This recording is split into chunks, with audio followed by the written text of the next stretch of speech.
Hello there. I tried making a version of this video like a day ago, and it did not go well.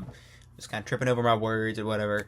I feel like the message kind of got lost, and so I did something I don't normally do for this channel, where I scrapped the video. I was like, let's come back to this later, and so I'm back. And so yeah, the thing I wanted to talk about has been kind of all over the place, like everywhere, like when it comes to like the gaming scene these past 2 weeks, and that is Sony's decision to axe physical media for games in 2028. This is something I think a lot of people kind of knew was coming. It's like I probably for the past like 5 years, I feel like I've been hearing people talk about the idea of some distant, nebulous, like all digital future that is coming and that we should be preparing for. And then it was like one Wednesday morning, I'm waking up, checking blue sky, and then bam, it's happened, and it was like it caught me off guard. Like I truly was not expecting it.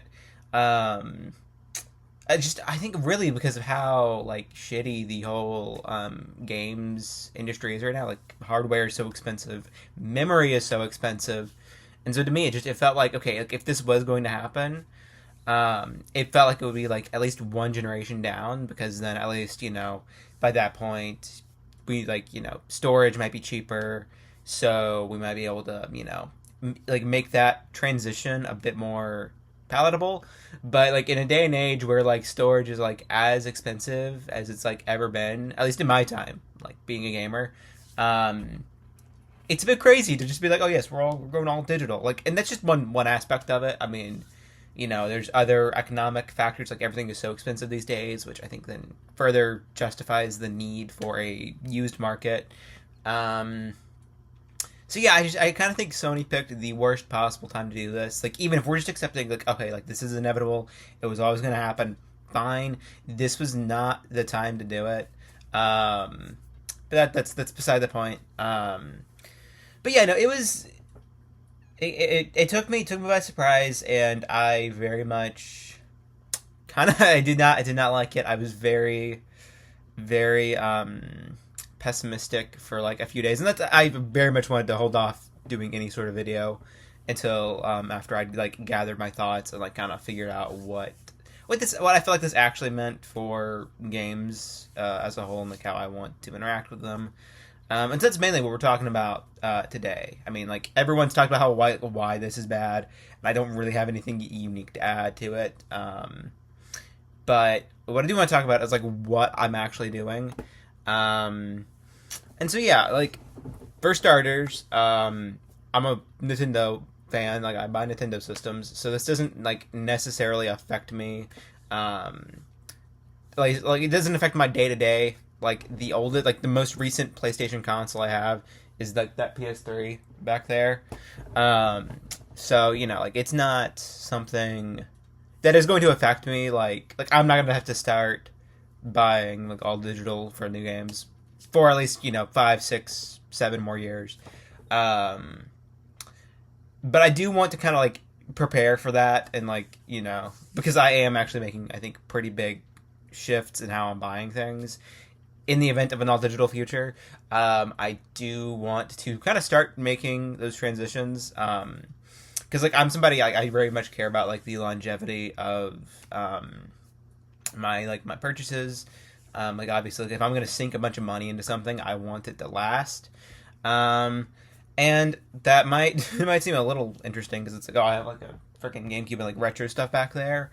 But like I do my best to like kind of take care of those things, and I am aware that someday they will explode and they won't work anymore. I'm well aware of that. And I think a project of mine that I'm doing like kind of in phases. Like I'm not really done this for any of like my Wii U, definitely not GameCube games, but I do want to like start backing up a lot of my games that I have physically. And I've definitely done that with like the handheld systems, like my DS, 3DS games. I do have all this backed up, and so that is part of it. Like I do want to back these up because I understand that like hey, in like 30, 40 years, the odds are some of this hardware might not work. Like, shoot, my copy of like New Super Mario Brothers for DS is basically dead. So like I understand that like this stuff will stop working, but like I feel like I have a little more like agency over it because it's like, oh hey, this is a physical, tangible item I have, um, and like I think it's easier to get around some sorts of like copyright protection and stuff when these aren't tied to your actual account and they're tied to like the physical discs. Because then I don't have to worry about like losing access to something if I'm say like modding my Wii U and then I somehow my Nintendo account gets banned, and then I lose access to those games. Like I don't have to worry about that because it's a physical disc. I don't know. That's beside the point. And also at this point, if you have a Wii U, you're not gonna have any digital games to even rip. But whatever. That's beside the point. That's a bit of a tangent. But anyway, so like I am like kind of like focusing on like buying especially like current games physically when I can. Not that I buy a ton of like brand new games. Like I kind of get like one or two a year, so that's like all I can afford. But I am working on that. And here's the thing: I'd already been buying those physically because storage. It's like I just do not have the space to download a 50 gigabyte game. At least not more than like two of them. So there's that. That's one thing I've been doing. Lots of, I guess, trying to buy like the stuff I currently can physically, and that applies to like retro games because, I mean, like those are out there, and I don't want those things just to kind of like go to a landfill and rot. Like if there are people out there like me who want to appreciate those things in their original form, I think now is the time to do so. Because I can imagine like after this whole thing with Sony, I think I could see the market getting worse for like retro games, which again another little sidebar thing. A lot of people kind of assume that it is like really bad across the board. It is actually very dependent on like what system you want in terms of like your used game prices. For example, I've been playing a lot of like Wii U lately. I finished this yesterday. I paid like $8 for this. Meanwhile, the Switch like remaster that goes for like $40 used, and like it's still sold for like 60 new. Meanwhile, $8, not bad. I think genuinely like the most expensive Wii U game I bought is like this right here, which this is next up on my list to play. This like Shantae Half Junior Hero. This still goes like I paid $29 for this. This is like the most expensive out of like the Wii U games like you'd want to play. And I mean outside of like the Zelda remasters, but like genuinely like the Zelda remasters aside, the very expensive Wii U games are not things you're gonna want to play. Like Mario Sonic, the Rio 2016 Olympic Games, like sure, like that's expensive, but at the same time, like, do you really want to play that? Like, that's like, you get the point.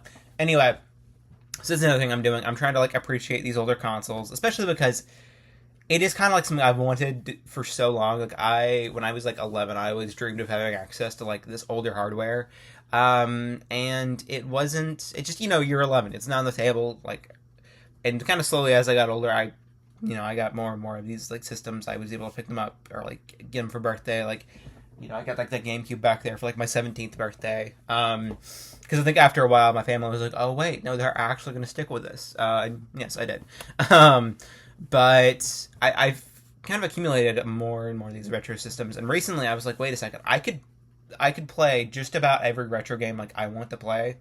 Like don't get me wrong, there are things I can't play. Like I don't have any of the like cartridge based like Nintendo systems.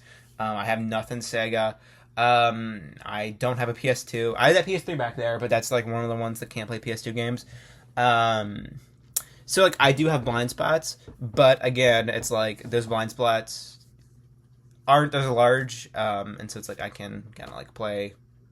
I can play a lot of what I want to play, and so I've been taking advantage of that. Like I've been trying to pick up a lot of older games when I see them for a good price, because I kind of want to make like I want to appreciate that while I can, because I understand like in 30 years I probably won't be able to, at least for some of these systems. And that kind of moves on to, like, I guess the bigger thing, and probably what I should have talked about first, which is, like, what do I see, like, long term for myself as a gamer? And I think a lot of people are asking themselves this question, at least the people who are very much so into, like, the physical game scene. I've seen a few YouTubers I watch, say, oh, like, I'm just not buying new games. Like, like, I mostly talk about retro games, whatever. And I can respect that it was never going to be an option for me. And so kind of where that left me, as a pretty big Nintendo fan, because, like, I think there's some people who have the idea that Nintendo is not going to, abandon physical media. They're going to keep producing cartridges for the next 30 years. And I don't see it. I think we're safe until the end of the Switch 2, and I think unless things like Omega bomb for PlayStation and Xbox this next generation, I think Nintendo will, like, follow suit, because at the end of the day, that's kind of just what they do. It's like there will be like shitty things that happen in the industry, and they will say, "Oh, we're never doing that," and then, like, in, like, 10 years they end up doing it. DLC comes to mind. I think paying for online. I think they said something about, like, paying for online at one point. I even mobile games. I might be misremembering some of the specifics about what they said about those things, but, like, you get the vibe.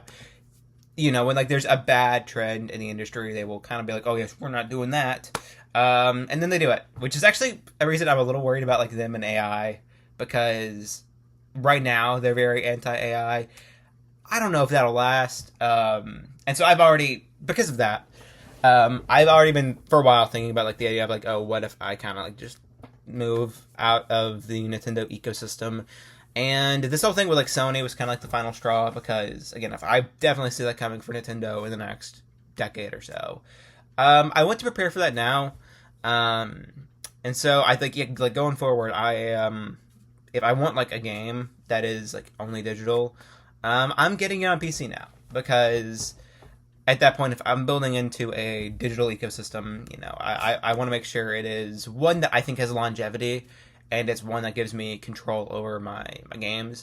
And that's Steam, that's PC, that's GOG. And I've dabbled in those things in the past, but I think now is, like, my real time to, like, actually kind of commit to that, and yeah, start buying these digital games that I do want, like these digital exclusives.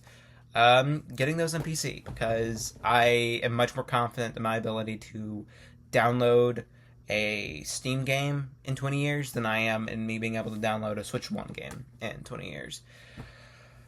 And so, yeah, that's kind of it.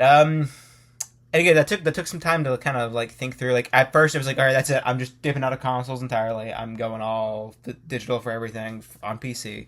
But that just wasn't fun, and, like, that just, like, that felt very much like, I don't know, almost, like, reactionary. And so, yeah, I kind of had to, like, think through it. And I will say, I feel like I'm being a little dramatic here. But I don't know. It's like, I mean, you look at the shelves there. It's like, I've bought a lot of these things. You actually can't see, like, that there. I mean, I've put a lot of money into, like, physical games, and I don't know. That it was something I kind of had to, like, think through, because I care about the medium a lot, and I care about, I also care about, like, owning things that I pay for a lot. And so I feel like I thought about it more than, I don't know, I think most people would. But I just want to make sure, like, going forward, that I feel like I'm spending my money in a wise way. If I'm still going to invest in these things, that's that's another reason why, like, I've been buying more retro stuff, because 9 times out of 10, at least for what I'm into, it is still, like, cheaper to buy it, buy it physically in the older system than buy a newer copy on a newer system. So yeah, anyway, that's basically it. My thought process of, like, all right, let's appreciate the retro stuff, the retro physical stuff that's already out there, and yeah, kind of going forward, let's just embrace a digital ecosystem that works for the most part. That being Steam, PC, and all that. So yeah, that's it. That's the video. Thank you for watching. Yeah, that's it.